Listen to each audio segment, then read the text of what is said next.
Hi, I'm Dr. Neal Schultz. I'm the host of Derm TV, the founder and creator of BeautyRx Skincare, and today we're in my Manhattan office and I'm going to tell you how to fix facial pockmarks. Now, obviously, we're in the waiting room. This isn't where I usually do my surgery, but it's a little bit more convenient for filming and demonstrating. So if you want to get rid of your facial pockmarks, there's only one way to do it.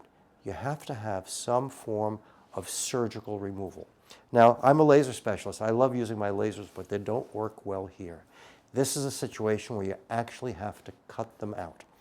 And if it's done properly, you can do it in a fashion that either leaves no scar or virtually no scar. So let me explain. We start, of course, by putting in local anesthesia. We don't want you to have any discomfort. So we take a sterile syringe, take off the top, clean the top of the bottle of anesthesia, and draw up enough local anesthesia, put a little air in that bottle to make it a little bit easier to withdraw the anesthesia, maybe take out 1 or 1.5 cc's, and actually I put a smaller needle on, because this is kind of rough, this is a big needle, put a smaller needle on, inject the area, and if this little scratch here is the area of my pockmark, inject right next to it.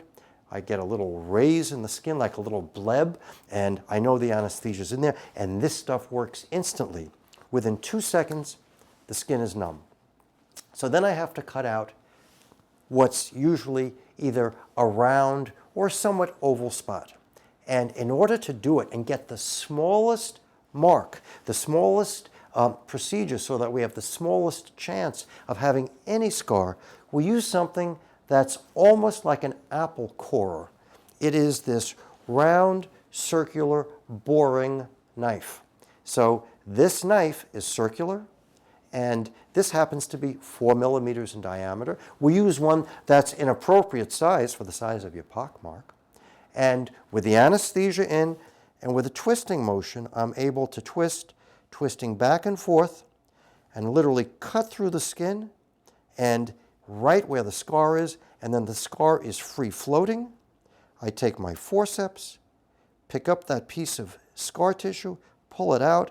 If for any reason it's tethered and attached at the bottom, because I only cut around it, I then take my scissor to cut the bottom, and I take that piece of scar tissue, we throw it away, and we're then left with this little round hole, the same exact size, well, maybe a tiny bit larger than my boring instrument. I take my suture material,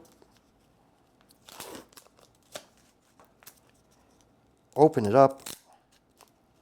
Now, this is very fine suture material.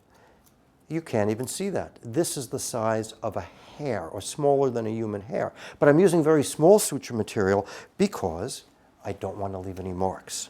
So we put in a few stitches, cut the stitches, put on a bandage, leave the stitches in for about a week, 8 days.